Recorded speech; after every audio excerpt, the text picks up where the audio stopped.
Hello everyone, I'm the Enforcer, and welcome back to breaking news as the coup has now ended. The coup has, of course, been going on for nearly 24 hours at this point, and news is now coming out that Yevgeny Prigozhin has surrendered the Wagner back to the Russian Ministry of Defense, and they will be returning back to their camps. But the story that led up to this, ever since the last time we covered this on our channel last night, has been incredibly large. As y'all can tell, this map here, laid out with all of the information, video clips, and pictures that we had gotten from this attempted coup, lasts several dozens of clips. We'll only be covering a few of them here in the video, but if you would like to take a look at all of these clips, which are actually in sequential order here as relative to the last thing that happened around 12 hours ago and what happened most recently right here, you can go and click on the link in the description below to see all of the clips. But we'll be touching on some of the major ones and highlighting the main story of what happened in between the last time the coup was young, when they were reaching Voronezh, and now to the point that Prigozhin will be fleeing and exiled from Russia, and the Wagner unit will be given legal immunity. And so starting off with our first clip in the entire area, we saw that the Wagner convoy had been making its way to Voronezh last night, and had made it all the way past Losovo, and was now on the very outskirts. We got that video right here. And here we can see the Wagner convoy passing by.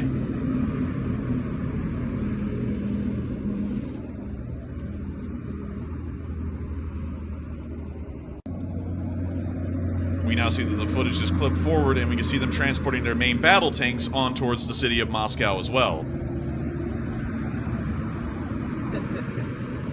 With that, that's the end of that little clip there, just showing the convoy on the move. And by that point, we heard that down in Rostov-on-Don, the town had come under complete Wagner control without question. We also saw that the Wagner began to erect roadblocks outside of the town. The exit from Aksai to Rostov had been blocked off, as seen in these two pictures here, by the Wagner unit. At the exact same time that this information was being heard, it was already, there were already rumors circling around that the Akhmat, commanded by Ramzan Kadyrov, was on its way to put the Wagner rebellion down. They had been tasked with doing that in the Rostov-on-Don region, but no news and no footage had been heard yet about the Akhmat and their current location at that time. Moving on from that, immediately after we heard that the town of Rostov-on-Don had fallen under complete Wagner control, Putin made an address calling the Wagner unit traitors and Prigozhin as well. We'll be going over the speech a little bit. This one also has subtitles, so I'll be reading off the subtitles. I appeal to the citizens of Russia, to the personnel of the armed forces, law enforcement agencies, and special services, to the fighters and commanders who are now fighting on their battle positions, repelling the enemy's attacks. They are doing this heroically, knowing I spoke again tonight with commanders of all directions. I appeal also to those who were deceived or threatened into a criminal venture, pushed onto the path of a serious crime, an armed rebellion. Russia today is fighting the hardest battle for its future, reflecting the aggression of neo-Nazis and their masters. Against us is effectively the entire military, economic, informational machine of the West. We are fighting for the life and safety of our people, for our sovereignty and independence, for the right to be and remain Russia, a state with a 1,000-year history. This battle, when the fate of our people is decided, requires the unification of all forces, unity, consolidation, and responsibility when everything that weakens us and any disagreements that our external enemies can use to undermine us from within. And therefore, actions that split our unity are, in essence, defection from your own people, from combat comrades who are fighting now on the front. And to cut the speech a little short, he then goes on to claim that the Wagner unit and its leader are traitors and undermining the Western world, and that they have listened to nothing but Western lies. Right after that statement was made, Putin's plane then left Moscow just 30 minutes later and was noticed on flight radar flying deeper into Russia. It had been supposed at this moment and rumors were abound that Putin was fleeing the Russian Federation on this A330. We're not exactly sure. This is actually an Ilyushin 96, quick correction there. But we were not exactly certain if he was leaving at this point, because right after that, Putin's plane would then be spotted returning from Ufa, but we'll get on to that here right now. Going on into the flight radar at Ufa, we saw that the plane landed at Ufa, stayed there for 40 minutes, and then turned around and went back to Moscow. And so it appears that whatever the plane was doing, or whoever it was carrying, was not supposed to be leaving the country at that time. Or there may have been a last-minute decision made that instead of fleeing the country, they would return back to Moscow. Meanwhile, the Wagner convoy was continuing to move on through the town of Voronezh, and the first video footage came out that they had actually made it there. And we can see the Wagner convoy out there on the M4 highway heading through Voronezh.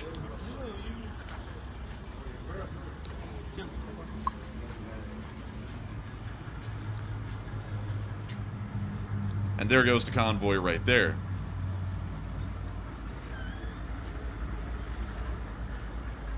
Not long after Putin's addresses and speeches were made, and while the Wagner unit was driving its way on through the town of Voronezh, a Wagner telegram put out, and this is supposed to be the official spokes channel of the Wagner, that Pipa made the wrong choice. And that is the nickname for Putin. It says right here that he made the wrong choice.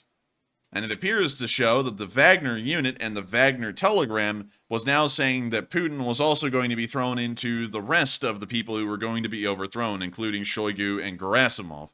Moving on from that bit of news, and further on down the time frame, and to try and make sure to skip forward because I have around 60 clips of videos here that we've been gathering since the stream ran last night and when we're making this video, we then saw that the Wagner was preparing for the National Guard inside of the city of Rostov-on-Don. There have been reports that there was a small contingent of Russian National Guard soldiers that may have actually stayed loyal to the Ministry of Defense and were now coming into the city of Rostov-on-Don to fight. We can now see the Wagner setting up for this. But to cut this video a little short, and to also belay the suspense, the National Guard never arrived. It appears that the National Guard may have fled the area and never intended to fight, although for a while they were supposedly heading towards the town of Rostov. That's the end of that clip right there, at least here on this video, because we're trying to make sure to get this out in the most concise and summarized way possible. And moving on from that, we then heard that just north of Voronezh, the M4 had been bombed by the Russian Air Force. We don't know exactly how, but we did get this one picture here pointing in the direction of the M4 highway, showing a pillar of smoke rising from it. And what we could tell later, it did appear that the Russian Air Force may have bombed the convoy, or it may have tried to destroy the highway outright, at least in that area. Moving on from that little bit of news, we also heard the sounds of firefights further on up the road towards the area of Lipetsk near the highway. Here's a clip of that firefight.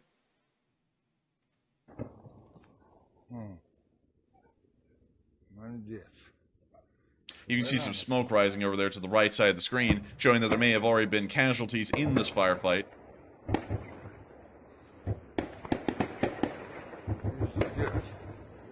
And it appears that there may be an APC and several infantrymen involved fighting each other, most likely Wagner and MOD forces. Ракеты, наверное, сбивают. Да.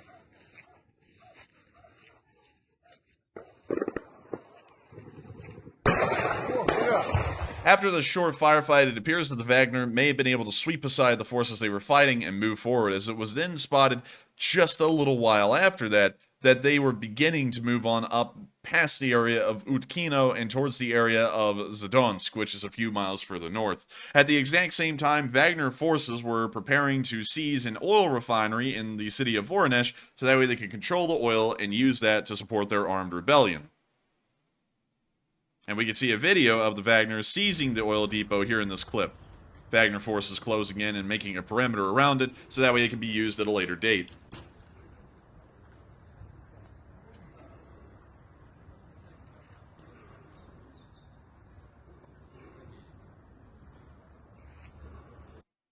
After this, we then saw that the Russian Air Force started to make concerted efforts to try and destroy this oil refinery to make sure it would not fall into Wagner hands. And it appears that multiple times they tried and multiple times they failed. We saw one video in the area of the Voronezh Oblast further north of a Russian helicopter being shot down. We're not exactly sure if this helicopter was targeting the oil refinery in Voronezh or if it was targeting the convoy further up the road on the highway, but we did see a picture from the Wagner telegram showing that an Mi-8 or an Mi-17 had been destroyed heading southbound towards the town of Voronezh. Moving on from that little bit of news, we also saw that a Russian fighter jet was shot down directly over the city of Voronezh. We believe that this may have been an Su-34 fighter bomber that was attempting to bomb the refinery. However, it appears this mission was not successful, as the Wagner was able to shoot it down, and we saw the remains of the airframe plummeting to the ground right out there. And you can see a small plume of smoke there, and now you can finally see the trail of the aircraft as it begins to plummet from the sky. Outside of the city and in another direction, we do not believe that this was associated with the attempt to blow up the oil refineries in Voronezh. We saw that an Antonov 26 was shot down in the area of Lipetsk. We believe that this Antonov 26 may have been trying to conduct some sort of reconnaissance on the convoy. It was in the general area, but we can see it being shot down right here. We assume that the vehicle that shot down the Antonov 26 was a Pantsir S-1 surface-to-air missile system.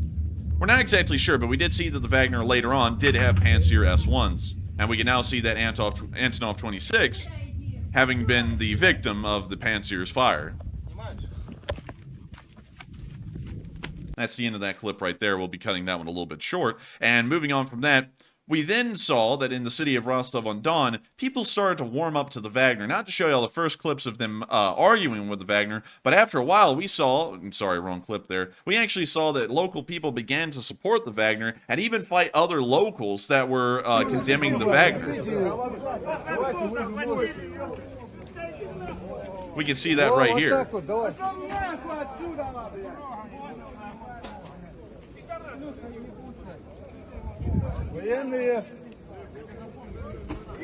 And it appears that the Wagner was actually starting to get a large amount of local support at that time in the city of Rostov-on-Don, and even in other places, as we were still seeing that nobody was really stopping the Wagner. They were clearly making their way through Voronezh and now the Lipetsk Oblast, and were about to make their way into Tula.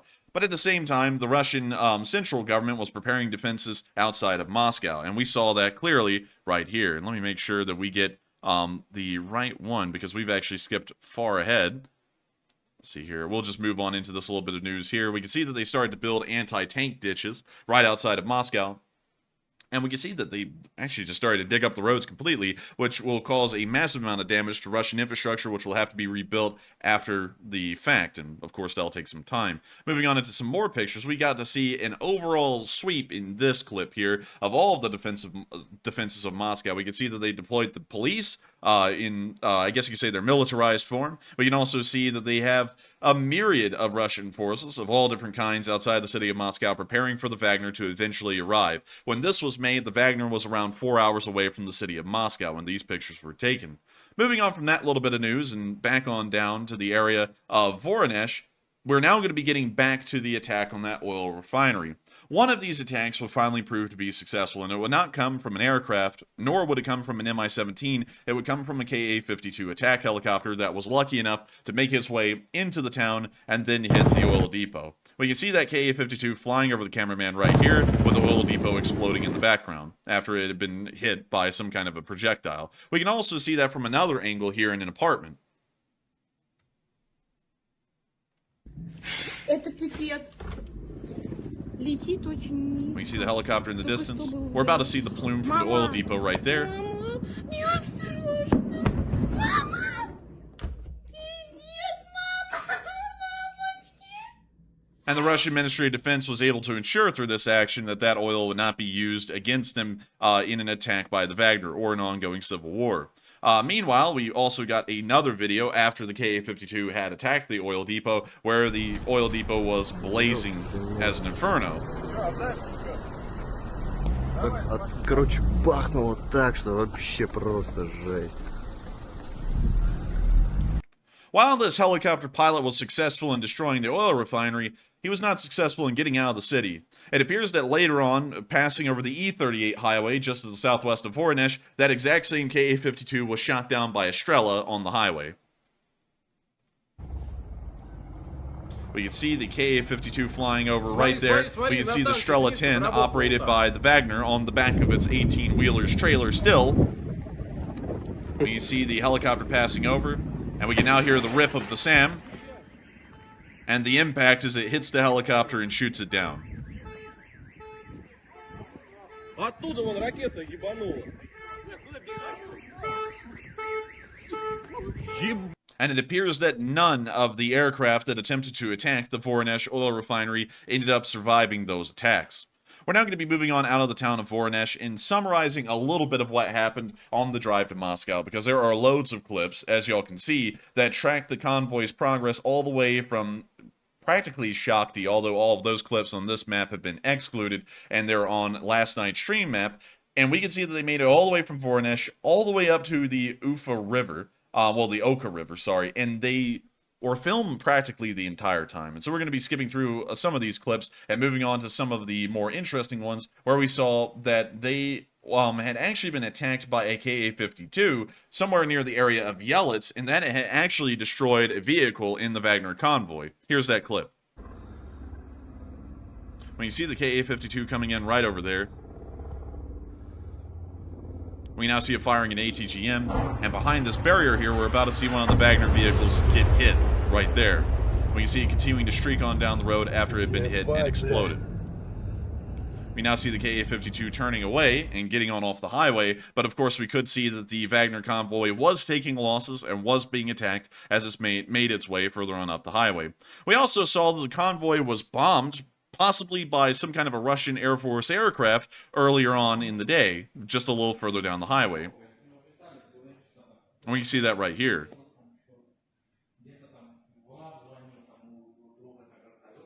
Although we are seeing that there were some attempts to resist the Wagner convoy, which were largely made by Russian air forces, whether they be heliborne or aircraft-borne, the Wagner convoy was not meeting as much resistance as was expected. They made it through Voronezh without resistance, they made it through Yelets without resistance, and they were making their way to the Oka River fairly quickly, which was the only obstacle left in between them and Moscow.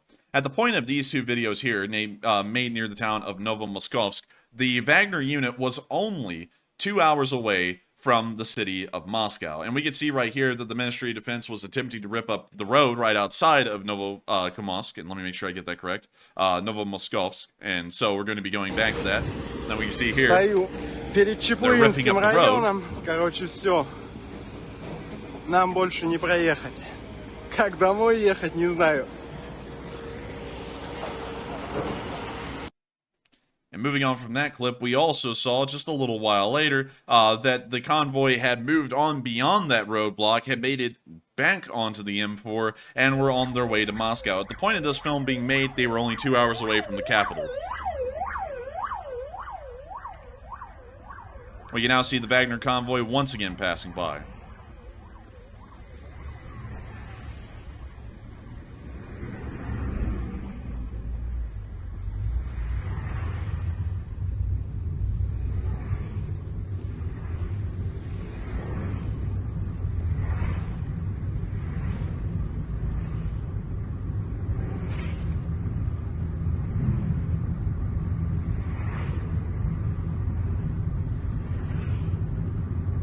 And moving on from that clip, after the convoy was spotted in the area of Novomoskovsk, moving on up towards the Ufa River, we also saw that this was their only obstacle left. The Russians had attempted to block the Oka River crossing on the M4 highway with dump trucks. From what we can understand, the Wagner unit, whenever they ran up into these obstacles, they just moved them out of the way and continued to advance. And we can see right there the sign saying that that's the Oka River. And this is a continuation of the last clip, just shown from a different angle. We're now going to be moving on from that little bit of news and on into some of the finality of the news for the large part. Also, by the way, I forgot to mention that at this time frame, when the Wagner unit was starting to reach the Oka River, Akhmat had almost made it into Rostov-on-Don. They were just a few miles away at this point, and it appeared that a firefight would most likely be imminent in between the TikTok Brigade and the Wagner. During this time, we started to hear a lot less news, at least at a minute-by-minute basis, and there were beginning to be rumors that circled around that there was a supposed deal being made in between Putin and Prigozhin's Wagner unit. The first indication of this came out from the Spectator Index, where they said there's been no comment from the Kremlin about a deal with the Wagner group, but later on, we did hear that Prigozhin would begin negotiations with the Kremlin, and then we would start to hear that this entire thing began to fall apart. Prigozhin agreed that the Wagner unit would no longer be used to, of course, conduct a coup or a civil war as it was, and they would begin to return to their field positions inside of Ukraine. And then after this, we also heard that Prigozhin will be moving to Belarus, or practically being exiled from Russia, and the criminal case against him will be dropped, as well as the Wagner unit getting legal immunity for everything that they did during this coup. As that news came out, the Wagner unit then began to prepare to leave from the town of Rostov-on-Don and return back into Ukraine. We can actually see that they were getting a massively positive reception from the public, even during an attempted coup, and it appears that many people were hugging and cheering for them before they returned back to Ukraine.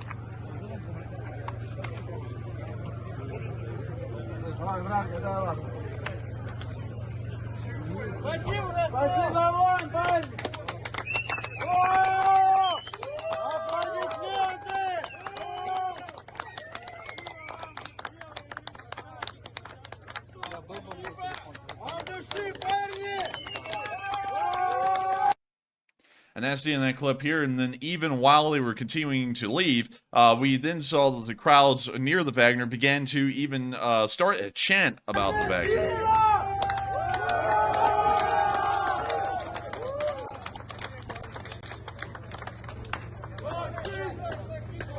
And also post for pictures as well, as you can see right there. And with that, it appears that at the moment, the coup is over, or at least the attempted civil war is over. The Wagner unit made it almost all the way to Moscow, just ending up being only 2 hours away and reaching the Oka River. Probably the closest that any coup attempt has ever made it, and has failed, being that close to making it to Moscow at this point. We know that Prigozhin will, of course, be exiled and will leave to Belarus. We do not understand if he will still be in control of the Wagner or not. We also know that the Wagner will be sent back to Ukraine, returning to their field camps, and all participants will be given legal immunity, at least officially. And that is the news of the attempted civil war / coup that's been occurring over the past 24 hours, from its very beginning, which we reported yesterday, to its very end, right here, right now, just minutes ago. I thank you all so much once again for watching this. If y'all did enjoy, make sure to like, comment, and subscribe, and support us on Patreon. The link is in the description below, and that helps us to keep on making news like this. And so thank you all so much once again, and I will see y'all all in the next one.